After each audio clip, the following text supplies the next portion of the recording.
third episode of Cooking with Chris Hall for the Athlone Family Resource Centre. If you missed the last few episodes, you can catch them on the channel on YouTube. This week we're going to be upping the stakes. We're going to cook a Christmas inspired roast chicken dinner alongside some roast potatoes and some honey and cinnamon roast carrot and parsnips. I'm going to show you how to make your own herb stuffing. And for dessert we're going to have some homemade fresh mince pies with whipped cream.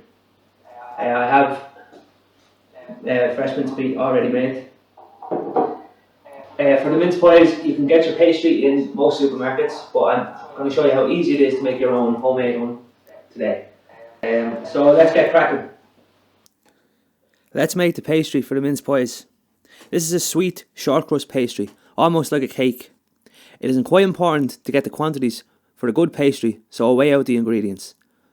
We're using 375 grams of plain flour, 125 grams of icing sugar,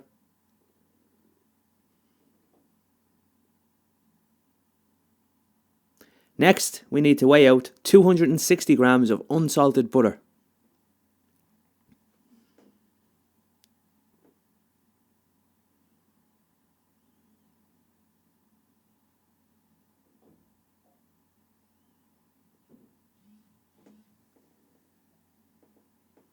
you need to cube the butter and it needs to be soft.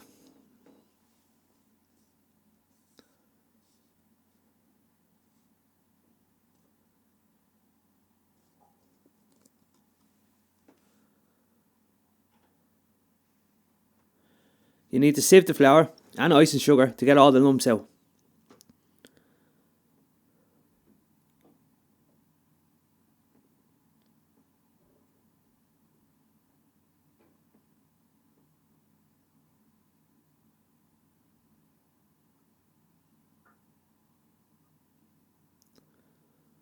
Once the flour and icing sugar are sieved, we can add the butter.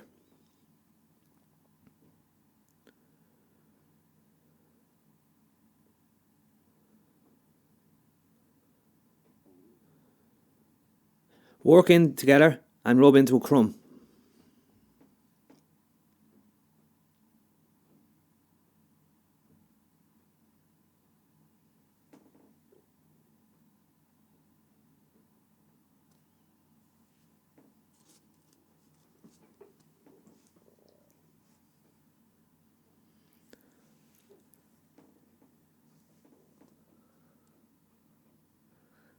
There should be no wet bits left, just dry bits of crumbly flour.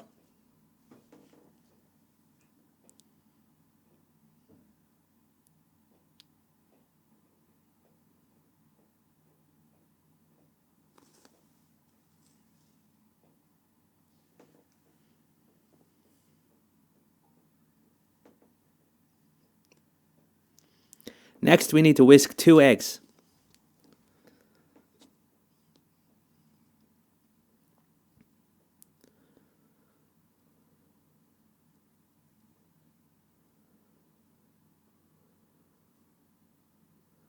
And we'll add this to the mixture.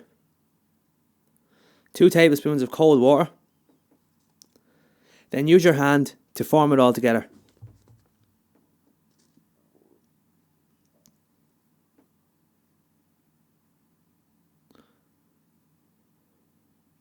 Once it's nicely combined, we can turn it over onto a floured surface.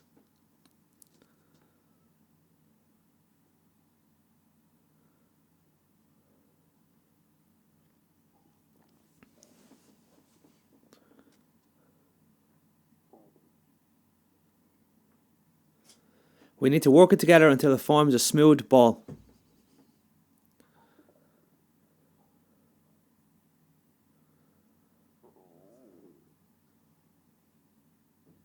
Once ready, it can be wrapped in cling film and chilled overnight or even a half an hour.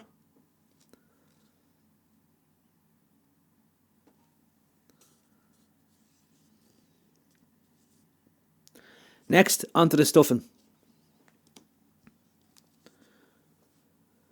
Stuffing turns a good dinner into a feast. You're filling your board with a delicious mix that helps flavour from its inside. The herbs steam inside the board, releasing the oils and flavours into the meat. The first step is to chop 2 onions nice and fine.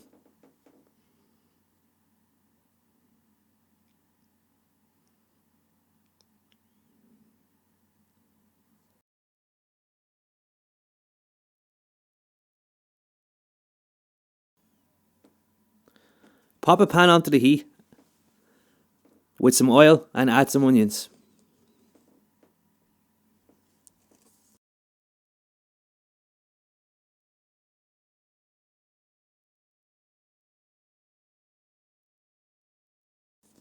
Next, grate some garlic on that famous cheese grater. Voila.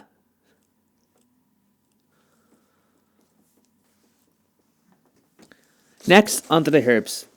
I have parsley, sage, rosemary and thyme. Parsley is a great source of vitamin C. Sage, rosemary and thyme are all great antibacterial and also great for the immune system. Sage is a natural hormone balancer, blood purifier and helps with aches and pains. Rosemary is an anti-inflammatory, antibacterial and also a mood enhancer. Thyme is a natural antiseptic, a natural painkiller and also can be used as a muscle relaxant.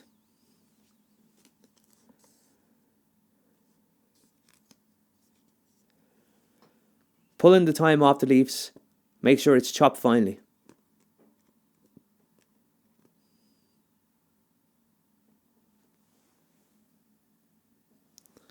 Next, we need to cube some butter.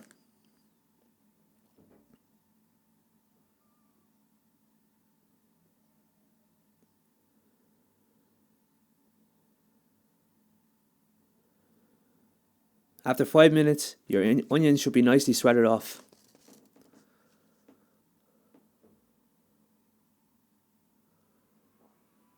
Add in your garlic and your herbs.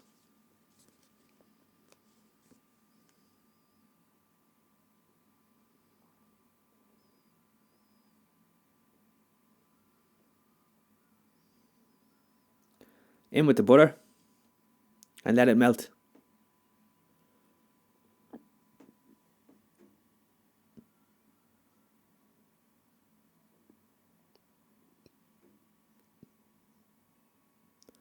You can now add in your breadcrumbs.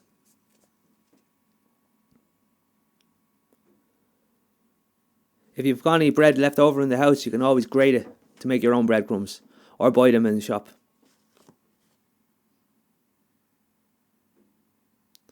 Work it together using a spoon and add salt and pepper to season.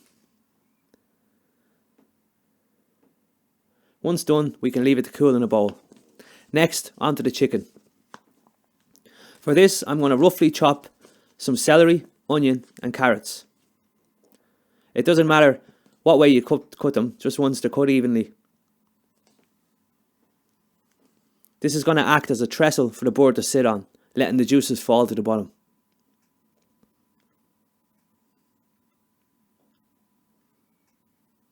As you can see, I'm not even peeling the onion because we're not going to eat this. It's just for flavour.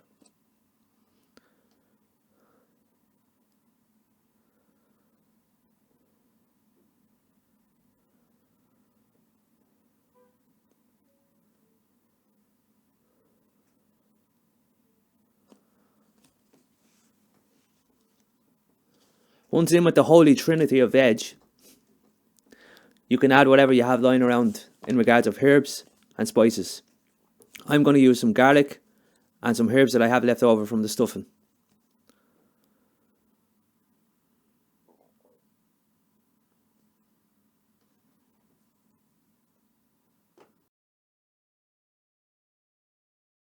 As this is just for flavour, we don't need to chop the herbs so fine. We can keep it all on the stalk.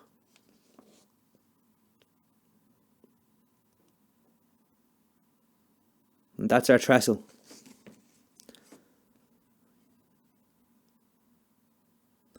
Next, onto the chicken.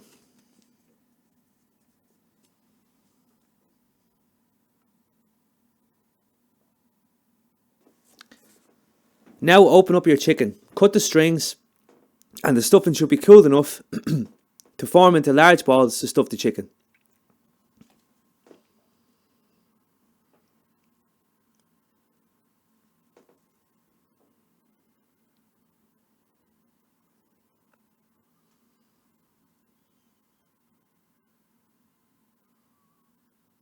This is a rather large chicken and needs a lot of stuffing. Once done, we can get some cocktail sticks and close the flaps. This is just to avoid the stuffing falling out once it's baking in the oven.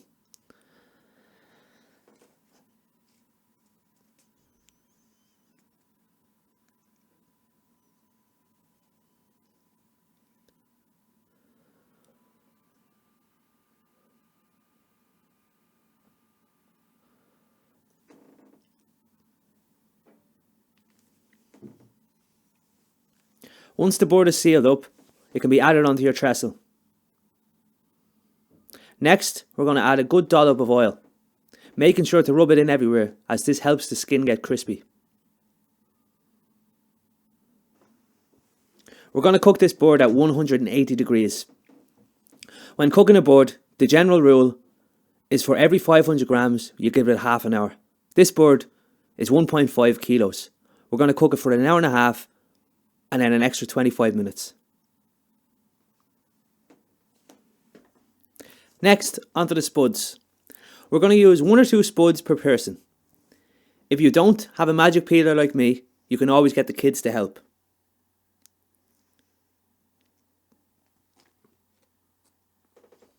Once peeled, we'll chop the spuds in half, just making sure all equal size.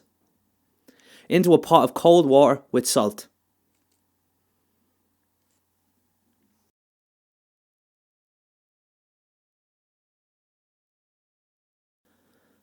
We're going to put the spuds onto a high heat and bring to the boil.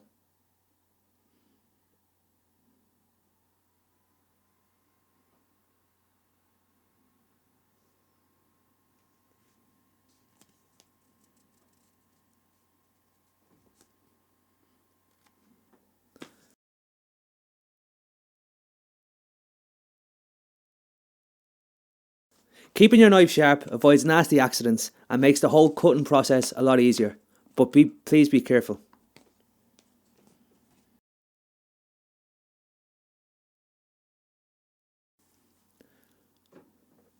We're going to peel our carrots and parsnips.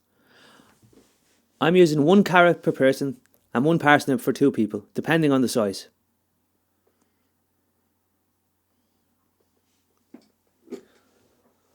Next, we're going to top and tail the carrots and cut them into even sizes. As for shapes, that's up to you. Cutting them at even sizes just helps them cooking at the same time.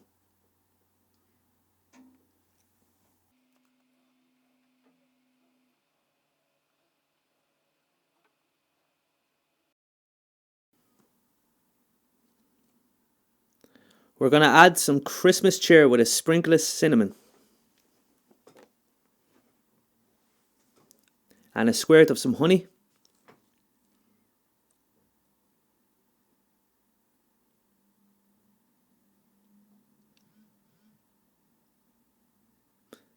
Some salt and pepper.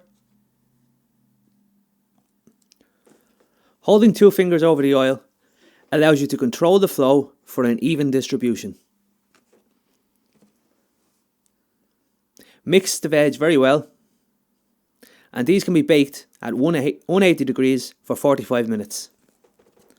Next, onto the sprouts. We're going to cut across the bottom and remove the outer leaves.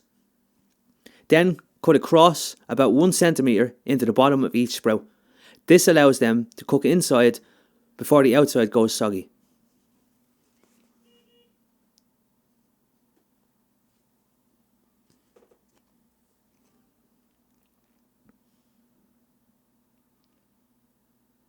Voila!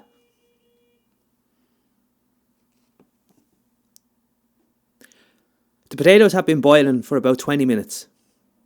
To test them, stick a sharp knife in. If it goes in, they are ready to be drained.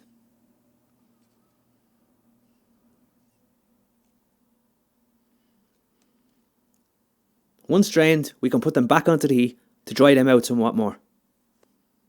Give them a good shake.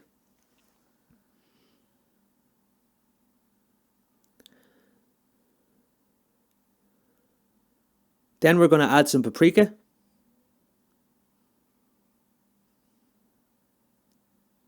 Some salt. Some pepper. And some flour. Coating them in flour just helps them get a crispy coating. Using the same pot, we can put the lid on and shake it up really well. Always use a towel to avoid nasty burns.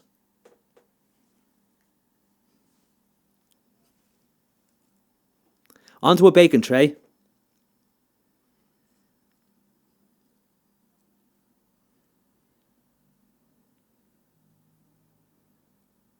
And spread some oil over the top.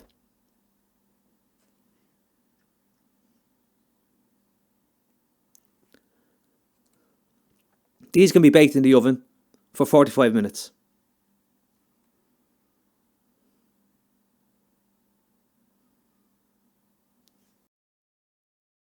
Now onto the mince pies. We can grease up a pie tray using butter or oil.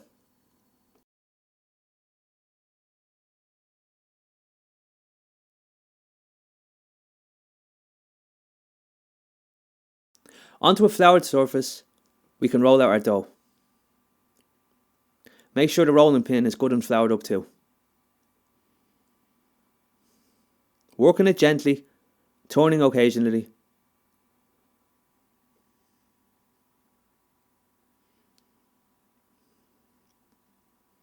The pastry needs to be rolled out to at least 2 millimeters.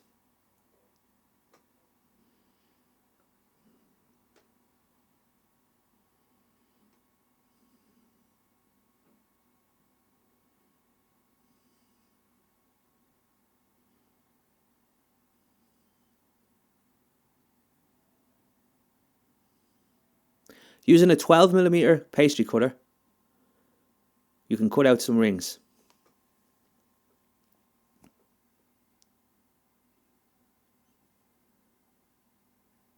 Dip the cutter into the flour to avoid it sticking to the pastry.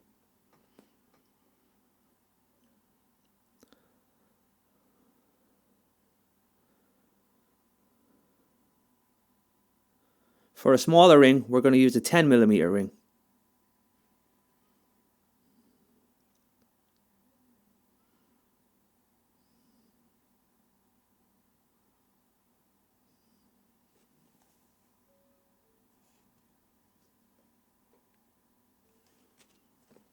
The 12mm ring can be put into the pie dish, pressing down gently.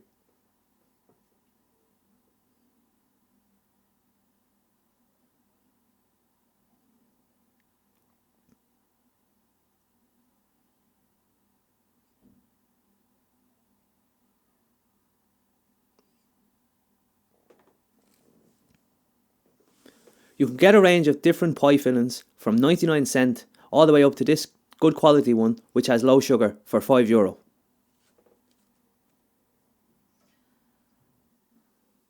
Be careful not to overfill the pies as this can cause them to burst and pour everywhere.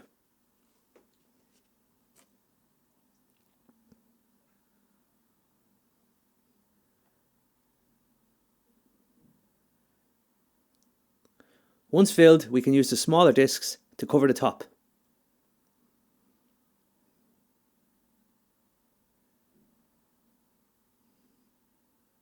Using a fork, we're going to seal the edges. Again, this stops anything from bursting out.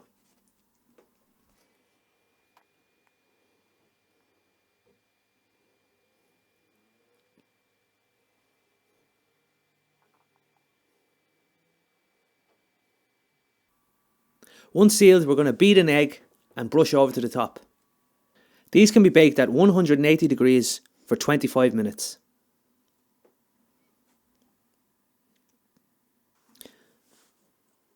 After an hour, we can check on the chicken. As you can see, this chicken isn't cooked yet, but we're going to probe it anyway. Ideally, it needs to be 75 degrees when cooking chicken and pork.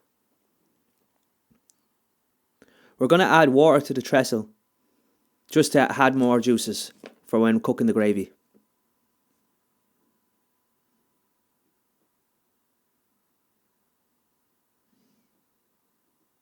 After 2 hours, the chicken can be taken out. Another way of checking for it to be cooked is to score the leg with a knife. If the juices are running clear and you can't see any blood, the chicken is cooked. Look how golden brown the chicken is.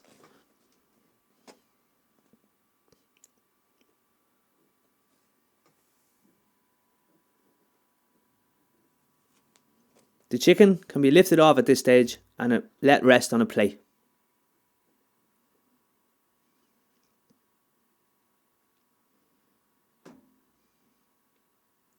This is where the magic of all the veg comes in. It adds to the flavour to the juice that's been left in the tray.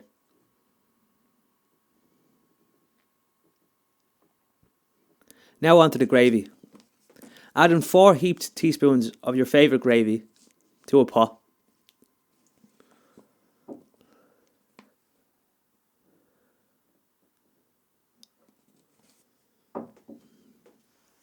We're going to add 250 ml of boiling water.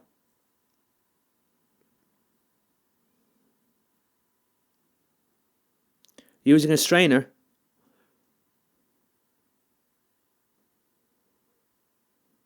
we can add the remaining juices from the chicken tray.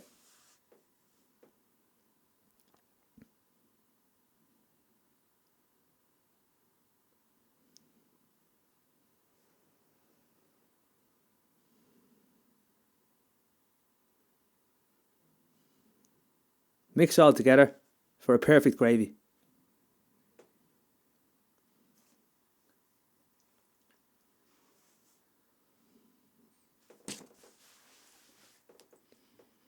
Now we can cook the sprouts.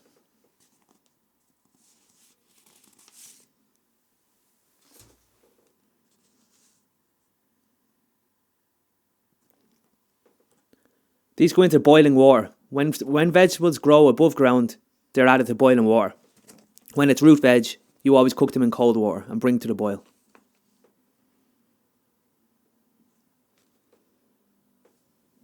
Next, we can whip up some cream for our mince pies.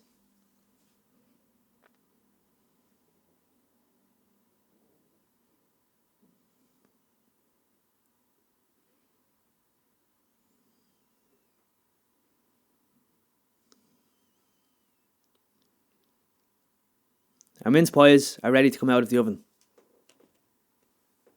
Look how golden brown they are.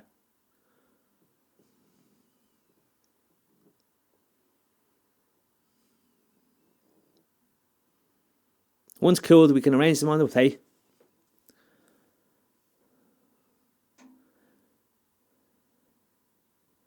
And sprinkle over some icing sugar. After 5 minutes, the sprouts can be strained.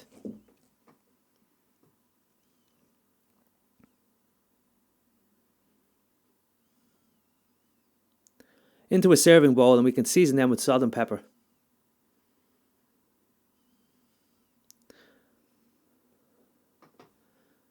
Our roasties are nice and crispy, and our chicken is ready to be carved.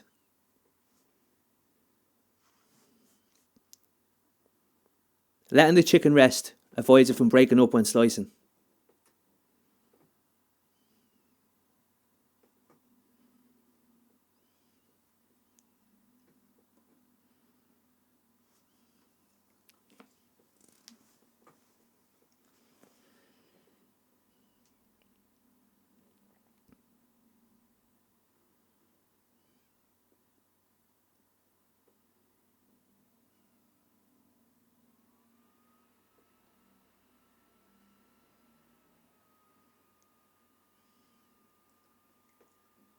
Onto a plate, you can take the stuffing out from the centre.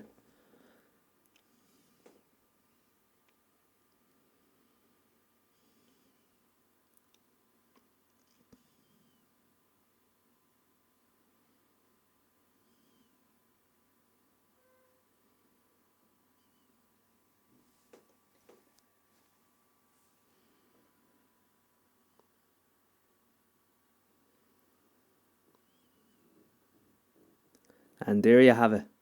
Christmas inspired roast dinner, made easy.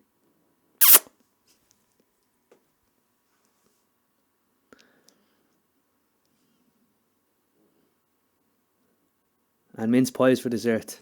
Delicious.